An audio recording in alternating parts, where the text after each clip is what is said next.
Hier, nous avons vu le concept de Khatser. Il est marqué dans le Passouk Katav le get kritud venatan beyada. En li la yada gaga hatzera karfifa minayin Talmud lomar venatan mikol makom. C'est-à-dire, ici, Chazal sont dorshim dans Torah Shebe'al Peh qu'on n'a pas besoin pour divorcer de remettre le get dans les mains de la femme, la main propre, mais l'extension de sa main, c'est aussi son reshoot. Le reshoot de la femme aussi, ça marche. Donc, le domaine lui appartenant, c'est aussi bon. Dans la Mishnah du Daf du jour, Boker Tov, on voit un chidouche supplémentaire. La Mishnah rajoute quelque chose. Pas simplement, ça c'est le din ikar de din de Oraita. Chatzera, c'est le din de Oraita. Chachamim sont venus et ont quelque part simplifié encore plus sur le din de Oraita la remise du get. Comment? Mishnah nous dit de façon très surprenante, Aïta omedet birshut arabim vezarkola, karovla megoreshet. C'est-à-dire que même lorsqu'elle se trouve dans un reshoot qui ne lui appartient pas, qu'elle ne possède pas, quand même ça marche. Quand même ça marche. Alors on va voir comment ça peut marcher. Un reshoot, alors c'est qu'il ne lui appartient pas. Si le get karovla il est suffisamment proche d'elle, megoreshet. Comment d'où ça sort ça? D'où ça sort? Machloket Rav et Rabbi Yohanan. Rav il dit, on parle de Arba Amot. On parle de Arba Amot. Ça veut dire, Mideoraita, il n'y a pas de Kinyan Arba Amot. C'est quoi Arba Amot? C'est les 4 coudées qui sont le périmètre d'un homme. Tout autour de l'homme, donc il y a un périmètre de Arba Amot que Chazal lui ont donné, entre guillemets, pour lui permettre d'acquérir des métiotes. Si je suis dans un lieu qui s'appelle une simta, pas mamash, reshut arabim mamash, une petite simta, un renfoncement dans lequel on peut, une aire de repos. À l'époque, il y avait des aires de repos même dans les ruelles, pas seulement sur les autoroutes. Donc une simta, le gars il pouvait poser sa charge, respirer, boire quelque chose. Ça s'appelle une simta. Donc j'ai un droit de stationnement entre guillemets dans cette simta. Alors dans cette simta, celui qui se trouve dans la simta dans lequel il a un droit à l'arrêt, le din est qu'il allait Arba Amot. Chazal on dit que Arba Amot, comme ça dès qu'il y a une Metsia dans ces Arba Amot, il les connaît la Metsia. Nous disent le Ran que le pshat dans cette sugia il est que Chazal ont donné, comme ils ont donné la baalout sur les Arba Amot, Biderabanan. Biderabanan, ils lui ont donné les Arba Amot.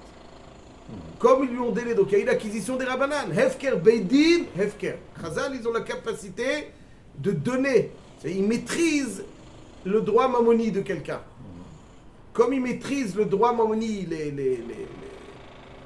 la propriété, donc ils peuvent, par exemple, comme c'est marqué dans Gittin ailleurs, qu'on peut prendre d'une personne et donner à une autre personne. C'est la même chose ici, ils ont donné l'Arba Amot. Donc comme ils ont donné l'Arba Amot, alors ça devient la propriété de la femme pour le get. Faisons bien attention. Ça veut dire que d'après le Ran, quand Chazal, ils ont dit que Arba Amot chez la dame konotlo. Arba Amot chez la dame konotlo. C'est pas simplement qu'ils ont donné l'acquisition de l'objet. La takana des Chazal n'est pas ciblée sur l'objet. Elle est ciblée sur l'Arba Amot. Pourquoi je dis ça? Parce que ciblée sur l'objet, peut-être que ça ne suffit pas l'Inyan Gittin. Si on dit que la Metsia, c'est-à-dire ça c'est un acquis qui est développé dans Maseret Baba Metsia, que Arba Amot chez la dame Konotlo. Est-ce que, Bitakana Chazal, est-ce que la takana des Chazal était ciblée sur l'objet ou sur le domaine? Est-ce que Chazal ont donné l'objet à l'homme qui se trouve dans l'Arba Amot ou ils ont donné l'Arba Amot? Et donc l'objet est considéré comme s'il était dans mon Khatser. Vous voyez la nuance? Est-ce qu'ils ont donné l'objet ou l'endroit? Et l'objet appartient naturellement puisqu'il est dans l'Arba Amot. Alors Shitat Aran, qu'ils ont donné l'endroit. Et donc ça devient Khatser. Et donc j'ai acquis le Khatser. Parce que s'ils avaient donné l'objet, c'est pas évident que ça suffit l'Inyan Gerushin. Pourquoi? Juste j'apporte une petite preuve. Dans le Gdaf précédent, Daf Ain Zain, il y a marqué que Aou Shachiv Bera, une histoire bien célèbre qui a fait couler beaucoup d'encre. La Gemara elle raconte qu'il y avait quelqu'un qui était mal un Shabbat. Des Katav la Gita Lidvitu Bali Pania de Ma'al Shabbata. On a écrit le get Erev Shabbat et puis pendant Shabbat, il fallait donner le get parce qu'il était sur le point de rendre l'âme. Et comment est-ce qu'il allait lui donner l'acquisition donc de ce get? Alors comment le get il n'était pas forcément à portée de main. Alors il y a marqué dans la Gemara, ils sont venus chez Rava demander une solution. Comment on fait? Amar Leo Zilou Amroulé likne miala laou durta diativ bagita laou durta diativ bagita vetizileu vetichud vetivtar vetachzikba, etc. C'est-à-dire que Rava donne pour solution que l'endroit dans lequel, la pièce dans laquelle le guet se trouve, la femme aille faire un kinyan chazaka dans cet endroit. Donc elle sera connue à le chatser, elle sera connue à l'endroit, donc elle sera mekabelet le guet avec kinyan chatser. Comment? Rachid, de façon très surprenante, il dit kinyan agav. Un kinyan agav, comme ça, si je me rappelle bien. Et qu'il y a ben automatique mikdem chazaka les chazaka, et tikhud vetiftar, tigadel shiknela yishum chazaka. Voilà. Rachid dit que quand elle va être kona l'endroit, agav, elle sera kona le get. Et tous les rishonim, oh, agav, ça ne suffit pas. Le Rashba, il dit, agav, agav, j'explique un peu la question. Leur question, elle est que agav, il y a une règle que dans kinyan agav, il n'y a pas besoin de tzvurin. Si par exemple, je souhaite offrir l'acquisition de ma voiture à quelqu'un, sans qu'il ait besoin de faire un kinyan dans l'objet, dans la voiture, je lui donne un karka, et agav, ce karka, il connaît la voiture. C'est le concept du kinyan agav. La voiture n'a pas besoin d'être dans l'endroit qu'il acquiert. Elle peut être, on n'a même pas besoin de ce qu'on appelle, on n'a pas besoin de tzvurin, on n'a pas besoin que l'objet soit posé. Donc, forcément, les Rishonim disent que si il y a marqué dans la Gemara qu'il lui a, que Rava il leur a dit de lui donner à la femme l'acquisition de l'endroit dans lequel le guet est posé, forcément, qu'on parle de quoi? De kinyan chatser, pas de kinyan agav. De kinyan chatser, pas de kinyan agav. Si ça ne vous dérange pas, Mechila, Mikvot Torah Trem. Ouais, c'est le kinyan chatser, pas de kinyan agav. Et pourquoi pas kinyan agav? Parce que kinyan agav ne suffit pas. Parce que pour être mitgareshet, il faut venatan beyada, puis n'importe où. Après n'importe où. Ne vous déjeunez pas. Voilà, chazak ou bon. Donc comme kinyan agav ne suffit pas, il faut kinyan chatser, parce que sinon c'est pas venatan beyada. C'est pour ça qu'il faut l'endroit dans lequel le guet est posé. C'est là, nous sommes d'accord à Botaï. Donc on voit ici que ça, ici on voit Yesod, qui le développe, que tous les kinyanim ne marchent pas pour get. Il faut un kinyan chatser ou un kinyan yad. Chatser bishum yadai trabei.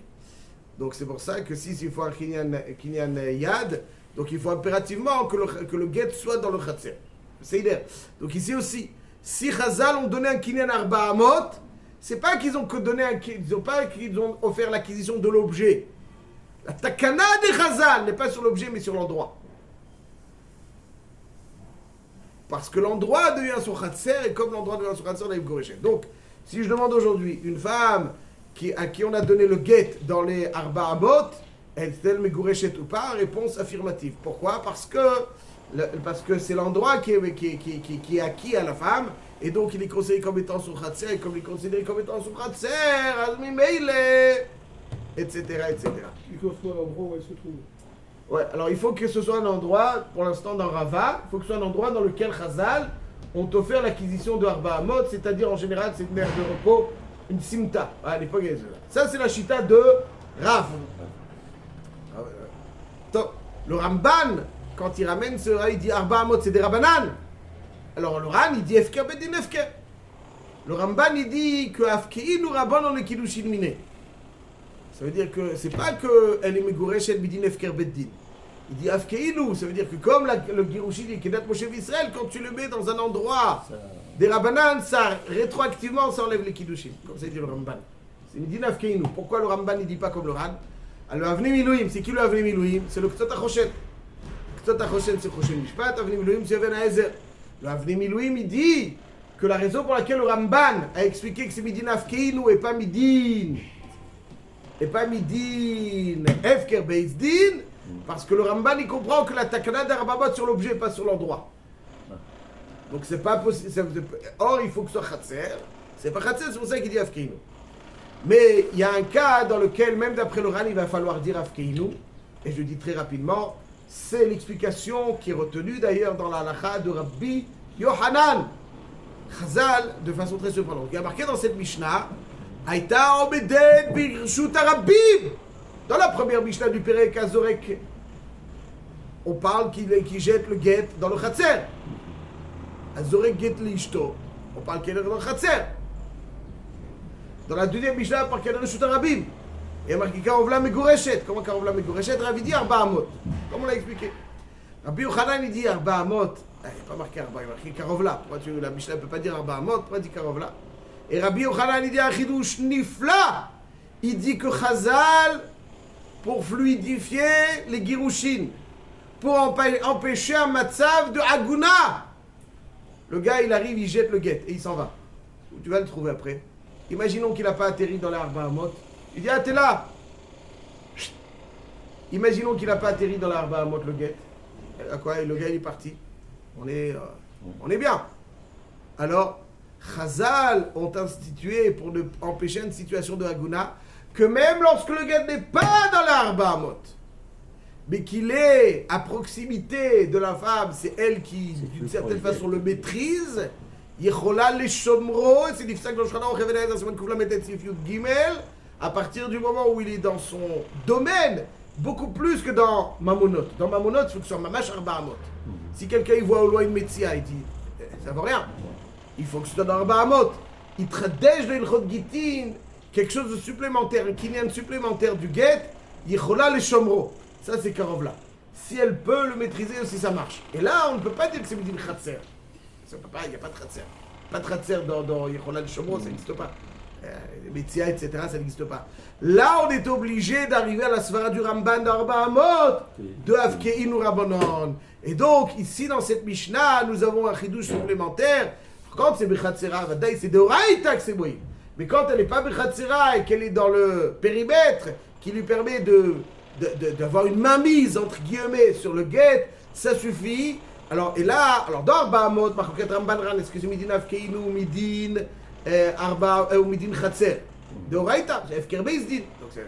Avant ici, comme il n'y a pas de Khatser dans le périmètre où elle maîtrise le guet, alors dans ces cas-là, on est obligé d'arriver à la svara de Afkeinu, et donc à la Chale Baase, une femme à qui on a jeté un guet, hop, elle est massée. Ouais, c'est un peu.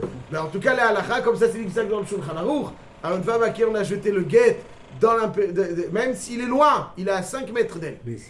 Aval, le mari, il lui a dit hey, tiens, je te jette le guet. Il arrive dans ses 5 mètres et il est parti. Megoreshet. Pourquoi? Parce que Karovla. Megoreshet, Karovla, c'est tant qu'elle peut protéger le guet. Elle a une main mise, c'est elle plus que le mari, c'est elle qui lui relâche le chemin. Si le mari n'a pas parlé, voilà, ça, il a jeté comme ça. Ça, c'est une autre histoire. Qu'est-ce qu'il pensait? Que c'était un shtachov, un cadeau, une lettre, tout béhav. Il a donné le guet pour l'instant, on parle de ce cas-là. On simplifie, dans ce cas-là, le din est qu'elle est megoreshet. Pourquoi? Parce que Chazal, pour enlever le matzav de Arba Amot, de Aiguna, ils ont dit que même au-delà d'Arba Amot, Yechola le Shomro, elle est Megoreshet. Et ça, c'est le Korach Midin Afkeinu. Ça veut dire que si elle le voit, par exemple, il est à 25 mètres, c'est bon. Voilà, à 25 mètres, ouais, si elle, alors que le mari, il est oui, mais il faut que le mari soit plus loin. Soit plus loin que le guet. Ça veut dire que c'est elle qui maîtrise le guet davantage que le mari. Ah, d'accord. Donc elle, c'est elle, Karovla, c'est Yechola le Shomro. Yechola le Shomro. Il est à 100 mètres. Voilà, exactement. Le Karovla ou le Karovla. Chazak ou Baruch.